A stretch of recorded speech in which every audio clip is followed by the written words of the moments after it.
Good morning students, welcome to Aangan public school.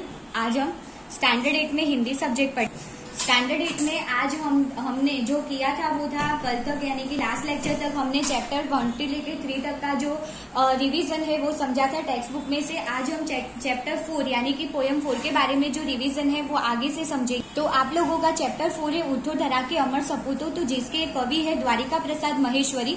तो इसमें आप लोगों को जो समझना था, यानी कि हम लोगों ने ये वाला जो पोयम है वो समझ लिया है कि इसमें आजादी के बाद एक नया सवेरा आया है, तो नए सवेरे से देश का विकास कैसे करना है, ऐसे भारत के जो लोग हैं, भारत के जो नागरिक है, उन लोगों को बताया गया है। यानी कि इसमें हम सब की भी बात की गई है, तो हमें यही सब समझना है। तो सबसे पहले हम समझते हैं कि धरा के अमर सपूत, यानी कि हम सबको बताया गया है इसमें कि जब भारत आजाद नहीं हुआ था, यानी कि जब भारत अंग्रेजों का गुलाम था, तब भारत के लोग वो अपनी तरफ से कुछ कर नहीं सकते थे, यानी कि वो नहीं अपनी मर्जी से पढ़ सकते थे, नहीं लिख सकते थे, या नहीं एक दूसरी जगह जा सकते थे, या अपना व्यवहार कर सकते थे।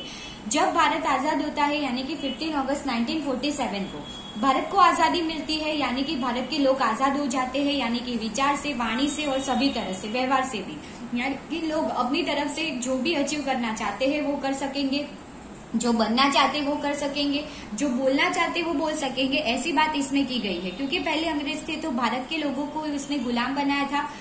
अब भारत के लोगों पर क्या जिम्मेदारी आई है कि भारत को एक विकसित राष्ट्र बनाना, भारत का विकास करना। भारत के जो लोग निराशा में डूबे हैं, वही लोगों को क्या करना है, फिर से एक प्रेरणा देकर आगे बढ़ाना है। उन लोगों को एक नया सवेरा, यानी कि उनके जीवन में रोशनी लानी है, वो बात इसमें की गई है। पर ये सारी जो बातें हैं वो किससे होगी? तो ये सारी जो बातें हैं वो खास करके जब हम पढ़ेंगे, लिखेंगे, हम जब ज्ञान प्राप्त करेंगे तब दूसरों को शिक्षित कर सकेंगे, ऐसी बात इसमें की गई है, ये कहा गया है। तो पढ़ लिख कर हमें क्या करना है, आगे बढ़ना है, लोगों को प्रेरणा देनी है, और लोगों को प्रेरणा देकर आगे बढ़ाना है, वो भारत के सपूतों का काम है। खास करके इसमें ज्ञान प्राप्त करने की बात इसमें खास करके की गई है, क्योंकि भारत में अब तक क्या था कि आज गुलामी का अंधेरा था। जैसे गुलामी हटती है, यानी कि जैसे अंग्रेज लोग चले जाते हैं और फिर भारत क्या होता है, आजाद होता है, और एक आजादी का नया सवेरा, नई सुबह हुई है, ऐसा इसमें कहा गया है। फिर ऐसा भी कहा गया है कि उठो धरा के अमर सपूतो, पुनः नया निर्माण करो जन जन के जीवन में। जन जन यानी कि पुनः, यानी फिर से नया निर्माण करो, यानी कि भारत को फिर से एक अलग राष्ट्र बनाओ। जन जन के जीवन में फिर से नव सृष्टि, नव प्राण भरो, यानी कि जन जन यानी कि हर एक लोगों के जीवन में नव स्फूर्ति, यानी कि एक नई इंस्पिरेशन आए, नई प्रेरणा आए, ऐसे काम करो। नई प्रात है, नई बात है, नई किरण है, नई ज्योति नहीं। नई प्रात यानी कि सुबह है, एक नई हो गई है। नई बात है, यानी कि एक बात नई हो गई है। नई किरण यानी कि सूरज की रोशनी है, आज आजादी के पहले सूरज की रोशनी आज दिखाई दे रही है, इसीलिए ज्योति यानी कि उसकी जो रोशनी है वो भी दिखाई दे रही है। नई उमंगे, नई तरंगे, नई आस, नई सांस। नई उमंग और तरंग यानी कि अब लोगों में एक नया, एक क्या है, खुशनुमा माहौल हुआ है, क्योंकि हम आजाद हुए हैं। तो एक क्या है कि एक आस जगी हुई है। नई आस, नई सांस, यानी कि सांस भी नई है, यानी कि अब जीने की एक नई इंस्पिरेशन हमें मिल गई है। युग युग के मुरझे सुमन उभे भी, नई नई मुस्कान भरो, यानी कि युग युग यानी कि जो बरसों से, क्योंकि भारत देश है वो 250 साल से भी ज्यादा तक गुलाम रहा था, तो वही जो मुरझे सुमन यानी कि भारतवासियों की बात की गई है। तो जो उनके जो लोग हैं, भारत के नागरिक हैं, उनमें एक नई मुस्कान भरो, यानी कि उसे क्या करो, खुश करो। उठो धरा के अमर सपूतो, पुनः नया निर्माण करो। डाल डाल पर बैठ विहग कुछ नए स्वरों में गाते हैं, गुनगुन गुनगुन करते भौरे मस्त उधर उधर मंडराते हैं। तो अभी क्या है कि पंछी है, पशु पंछी है, और जो भी लोगों है वो सब क्या है कि अब आजादी का जो अनुभव है वो महसूस कर रहे हैं, उसकी बात की गई है। नवयुग की नूतन वीणा में नवयुग नव राग नव गान भरो, उठो धरा के अमर सपूतो, पुनः नया निर्माण करो। नवयुग की नूतन वीणा यानी कि अब आजादी अब हमें मिली है, तो अब उसे हमें क्या करना है, आगे बढ़ाना है, भारत देश का उस तरह विकास करना है। कली कली खिल रही उधर, कली खिल रही इधर, वह फूल फूल मुस्काया है, यानी कि आपको फूलों और कलियों को भी पता चल गया है, पेड़ पौधों को भी पता चल गया है कि भारत देश क्या हुआ है, आजाद हुआ है, ऐसी बात उन लोगों को भी पता चल गई है। ऐसी बात की है तो वो भी अब स्वतंत्र होकर खिल सकती है, और जैसे स्वतंत्र होकर मुस्कुरा सकती है, ऐसी बात इसमें की गई। धरती माँ की आज हो रही नई सुनहरी काया है, यानी कि धरती माँ की काया है, यानी कि जो उनकी जैसे कि उस पर एक नया सवेरा सूरज की रोशनी पड़ी है और गुलामी का अंधेरा दूर हो गया है, तो जैसे धरती है वो भी चमक रही है। नूतन मंगलमय ध्वनियों से गुंजित जब उद्यान करो, उठो धरा के अमर सपूतो पुनः नया निर्माण करो। नूतन मंगलमय ध्वनि यानी कि एक नई सुबह नई ज्ञान की रोशनी से आप क्या करो, तो भारत को विकसित बनाने का काम करो, ज्ञान प्राप्त करो, ऐसी भी बात की गई है। सरस्वती का पावन मंदिर शुभ संपत्ति तुम्हारी है। पावन मंदिर यानी कि जो स्कूल है उसकी बात की गई है, तो हमारी जो संपत्ति है शुभ संपत्ति वो क्या है, तो सरस्वती का पावन यानी कि पवित्र मंदिर है। तुमसे हर बालक इसका रक्षक और पुजारी है, यानी कि उसका जो बालक है यानी कि जो स्टूडेंट है, जो हम लोगों की बात की गई है, तो जो स्टूडेंट है वो क्या है, वहाँ का बालक है, यानी कि स्टूडेंट है वही वहाँ पढ़ने जाता है। पुजारी यानी कि हम क्या करते हैं, तो सरस्वती देवी की प्रार्थना करते हैं कोई भी काम करने से पहले, यानी कि विद्या प्राप्त करने से पहले, जो हमने चैप्टर 8 में वंदना स्टैंडर्ड 8 संस्कृत में वंदना में सीखा था। शत शत दीपक जला ज्ञान के नवयुग का आह्वान करो, उठो धरा के अमर सपूतो पुनर्निर्माण नया निर्माण करो। शत शत दीपक यानी कि आप लोग जो है वो दीपक यानी कि ऐसे हजारों दीपक जलाओ, यानी कि ज्ञान के ऐसे हजारों लोगों को शिक्षित करो, खुद ज्ञान प्राप्त करके, ऐसी बात इसमें की गई, और इस तरह राष्ट्र का पुनः नया निर्माण करो। अब है चैप्टर 5 सवाल बानबन के जवाब डॉक्टर कलाम के। इसमें डॉक्टर अब्दुल कलाम की, जो हमारे भूतपूर्व राष्ट्रपति और जिसे मिसाइल मैन के नाम से जाना जाता था, उसकी बात इसमें की गई है। तो प्रश्नोत्तर शैली में यानी कि जो बच्चे हैं वो खास करके डॉक्टर अब्दुल कलाम को क्या करते हैं, प्रश्न करते हैं और डॉक्टर अब्दुल कलाम उसका आंसर देते हैं, उसकी बात की गई है। तो मैंने जब आप लोगों को लाइव लेक्चर एक्सप्लेन किया था, अब्दुल कलाम की जो हिस्ट्री है उसके बारे में भी समझाया था कि जो वो कैसी फैमिली से बिलोंग करते थे और उसके पिता जो नाविक थे और वो पेपर डिस्ट्रीब्यूट करने का काम करते थे, वो भी मैंने आप लोगों को बताया था। तो मैंने उसमें वो आप लोगों को बताया था। तो उनका पूरा नाम क्या था, तो उनका पूरा नाम अबुल पाकीर जैनालुब्दीन अब्दुल कलाम था। तो उसे मिसाइल मैन के नाम से भी क्या कहा जाता था, जाना जाता था। तो उनको मिसाइल मैन से नाम से क्यों जाना जाता था, तो जैसे अग्नि है, पृथ्वी है, ऐसी काफी सारी जो मिसाइल है उनको बनाने में उन्होंने क्या किया था, बनाने में और लॉन्च करने में उनका बहुत बड़ा योगदान था। खास करके जब वो इसरो में गए और उन्होंने ये सारी जो मिसाइल है वो बनाई और उसको लॉन्च की, इसीलिए उनको मिसाइल मैन के नाम से क्या कहा जाता था, जाना जाता था। तो इसमें जो बच्चे हैं वो डॉक्टर अब्दुल कलाम को क्या करते, क्वेश्चन करते और डॉक्टर अब्दुल कलाम उसका आंसर देते हैं। तो सबसे पहले जो क्वेश्चन किया गया है कि आप अपने बचपन की कोई यादगार घटना हमें सुना सकते हैं। तो डॉक्टर अब्दुल कलाम ने क्या कहा था कि जब वो राष्ट्रपति बने फिर भी और वैज्ञानिक यानी साइंटिस्ट बने फिर भी उन्हें एक घटना मालूम थी, तो वो थी कि जब वो 5वीं कक्षा में थे यानी 5th स्टैंडर्ड में थे, तब उनके जो टीचर थे जो रामेश्वरम के जो तट है, जो उसका किनारा है वहां ले जाते हैं, समुद्र किनारे ले जाते हैं और वहां पंछी कैसे उड़ता है, इस तरह जो विमान उड़ता है उसका लाइव एग्जाम्पल बताते हैं। तब से उनके मन में जो विज्ञान के प्रति, साइंस के प्रति जो इंटरेस्ट था वो बढ़ा और उन्होंने आगे जाके सोचा था कि मैं साइंस फील्ड में ही आगे बढ़ूंगा, ऐसा उसने कहा है। दूसरा क्वेश्चन कौन करता है और क्या पूछता है वो समझ।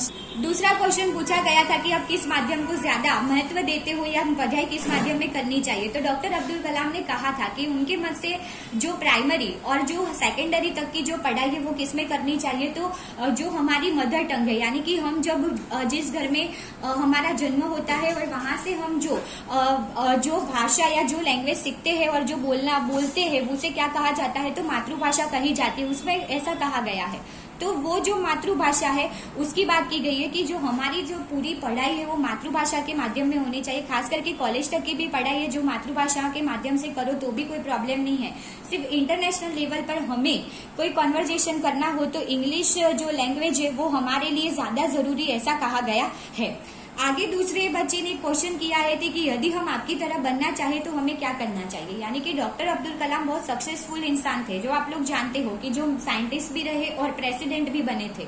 तो डॉक्टर अब्दुल कलाम को कहते हैं कि हमें आपकी तरह बनना है तो हमें क्या करना चाहिए। तब डॉक्टर अब्दुल कलाम आंसर देते हैं कि हमें क्या करना चाहिए कि सबसे पहले हमें जो भी हमारा जो गोल है वो डिसाइड करना चाहिए और उसमें जो हमें किस तरह वो आगे बढ़ना है उसका सब जो भी है वो डिसाइड कर लेना चाहिए। जो भी मेथड है वो डिसाइड करके हमें इसमें कड़ी मेहनत करनी चाहिए और उस दिशा में आगे बढ़ना चाहिए।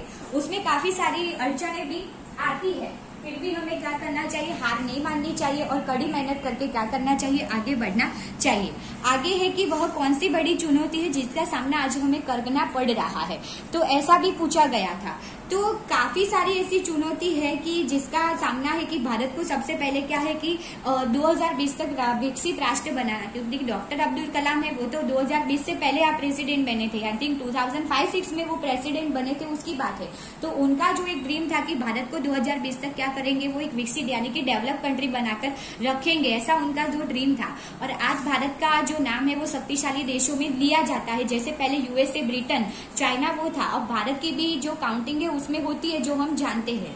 आगे है कि आपकी दृष्टि में साहस की क्या परिभाषा है, ऐसा पूछा गया। साहस यानी एडवेंचर, तो एडवेंचर की क्या बाबत है, तो एडवेंचर है यानी कि किसी को मारना धमकाना, वो हमारे लिए साहस नहीं है, वो कोई बड़ा काम नहीं है, पर लोगों की मदद करना, अपने जान की परवाह किए बिना लोगों को बचाना, वो हमारे लिए क्या है, साहस है। उनके लिए ये बात थी। फिर क्वेश्चन पूछा गया है कि हम प्रवासी भारतीय मातृभूमि के प्रति गर्व की भावना कैसे विकसित करें। अब प्रवासी भारतीय तो उसे कहा क्या बोला जाता है, तो प्रवासी भारतीय यानी कि जो लोग जिसकी बात की गई है कि जो प्रवासी भारतीय किसे कहते हैं, तो खास करके जो प्रवासी भारतीय है उसमें किसकी बात आती है, तो जिसका बॉर्न भारत में यानी इंडिया में हुआ है और वो पढ़ने लिखने या कमाने के लिए फिर वहां फॉरेन जाते हैं, तो वो क्या करते हैं, तो गर्व किस तरह लेते हैं, तो वो हमारे इंडिया के कल्चर है, रिचुअल से वो सारे फॉलो करते हैं। कई बार कोई शादी या कोई बड़ा फंक्शन है तो वहां से आके इधर करते हैं, तो इस तरह वो प्राउड ले सकते हैं। अब आगे कहा गया है कि जो बच्चे आपस में मिलते वो कहते हैं कि वो वैज्ञानिक, इंजीनियर, डॉक्टर आदि बनना चाहते हैं। किसान, मजदूर, कलाकार किसी भी राष्ट्र के लिए उतने महत्वपूर्ण है। ऐसे परिवारों से आते हैं जो हमें आपके लिए क्या संदेश है, यानी कि ज्यादातर बच्चे ऐसा बोलते हैं कि हम इंजीनियर बनेंगे, डॉक्टर बनेंगे, साइंटिस्ट बनेंगे। कोई किसान, मजदूर या ऐसा बनना नहीं चाहता, पर ये है किसान है तो डॉक्टर अब्दुल कलाम की दृष्टि से उनका ज्यादा महत्व है, क्योंकि किसान फसल नहीं उगाएगा तो हम खाएंगे नहीं। इस तरह मजदूरी नहीं करेगा तो हमारे जो काफी सारे जो काम है वो आगे बढ़ेंगे नहीं। और कलाकार की बात की गई यानी कि एक्ट्रेस है तो उसकी बात की गई है, तो जो है कि वो काफी ऐसी जो मूवी करते हैं जिसके बारे में हमें नॉलेज नहीं होता है, वो नॉलेज हमें वहां से मिलता है। आगे दूसरा एक क्वेश्चन कहा है कि आप कहते हैं कि भारत 2020 तक एक विकसित राष्ट्र बन जाएगा, पर निरंतर बढ़ती जनसंख्या और बेरोजगारी इससे संभव होने देगी, यानी कि भारत की जो पॉपुलेशन है वो बढ़ती जा रही है, जैसे कि चाइना फर्स्ट है और इंडिया सेकंड नंबर पे है। तो ऐसा उसमें कहा गया है कि जो पॉपुलेशन है वो बढ़ती जा रही है, तो इसमें भारत किस तरह आगे बढ़ पाएगा, तो क्योंकि बढ़ती पॉपुलेशन की वजह से जो खाने की बेसिक नीड्स है वो सारी जरूरियात भी उसमें आती है,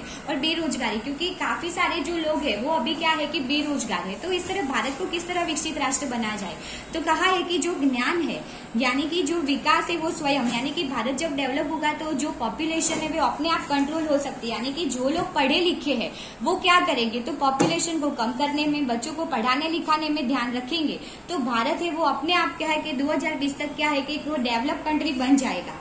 अब आगे है कि आपको ऐसा क्यों लगता है कि 2020 तक भारत एक विकसित राष्ट्र बन जाएगा, तो इसमें क्या कहा गया है कि भारत की जो जनसंख्या है वो कितनी है, तो अभी आप लोगों को पता है कि भारत की जो जनसंख्या है 1 अरब से भी अधिक है। इसमें से जो भारत के पास सबसे ज्यादा यंगस्टर है, यानी कि और दुनिया के कोई देश के पास इतने यंगस्टर नहीं है जितने भारत में है, तो वही भारत को आगे बढ़ाने का काम करेंगे, ऐसा अब्दुल कलाम को लगता है।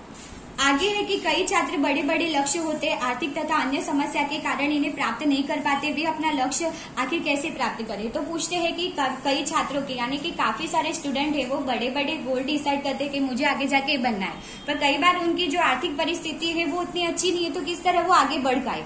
तो इसमें भी कहा गया है कि काफी सारी चीजों में जो आप पहले से अच्छा परफॉर्मेंस कर रहे हो एग्जाम से लेके सब में, तो आपको इसके बेस पर क्या मिलती है, स्कॉलरशिप मिलती है और आपको आगे पढ़ने के लिए पैसे मिलते हैं कि जिससे आप आगे अपनी फीस है वो पे कर सको और आगे पढ़ सको। आगे है कि भारत को विकसित राष्ट्र बनाने में राजनीतिज्ञ की क्या भूमिका होनी चाहिए। राजनीतिज्ञ यानी पॉलिटिशियन, यानी कि पॉलिटिशियन है वो आजकल जो क्या करते हैं कि वो सिर्फ इलेक्शन में क्या है कि जीत जाते हैं, फिर उनको कोई लोगों के बारे में पता नहीं होता है कि लोग क्या कर रहे हैं, यानी कि लोगों की समस्या पर ध्यान नहीं देते। पर सच्चा जो पॉलिटिशियन है वो क्या है कि वो भारत जो है वो देश की सेवा करने के लिए आया है, लोगों की सेवा करने के लिए आया है, तो उन लोग उसको क्या करनी चाहिए, तो खास करके लोगों की सेवा करना ही उसका क्या है, फर्ज है। आगे देखते हैं रक्षा की दृष्टि से विजन 2020 का लक्ष्य पाने में महिलाओं की क्या भूमिका हो सकती है। तो आजकल आप लोगों को पता है कि रक्षा यानी कि आर्मी हो या एयरफोर्स हो या नेवी हो, सब में क्या है कि महिलाओं को पुरुष के साथ ही इतनी ही जगह यानी कि इतनी ही वैकेंसी में जॉब दी जाती है और इतनी ही कड़ी ट्रेनिंग दी जाती है। आगे है कि क्या हम अति विशिष्ट व्यक्तियों के दौरे पर हो रहे अनावश्यक खर्चे कम नहीं कर सकेंगे। यानी कि पूछा गया है कि अति विशिष्ट व्यक्ति यानी कि जो वीआईपी या मोस्ट वीआईपी इंसान आते हैं तो क्या होता है कि उनके पीछे बहुत सारा पैसा वेस्ट हो जाता है, तो इसे क्या खर्च नहीं उसे कम नहीं किया जा सकता। तब अब्दुल कलाम कहते हैं कि हाँ, मैंने वही अपने आप से ही शुरुआत की है। तो स्टूडेंट, ये था आप लोगों का चैप्टर 4 और 5 जिसके बारे में रिविजन समझा। नेक्स्ट लेक्चर में हम आगे के चैप्टर के बारे में रिविजन करेंगे, तब तक आप लोगों को ये चैप्टर पढ़ना है। Thank you.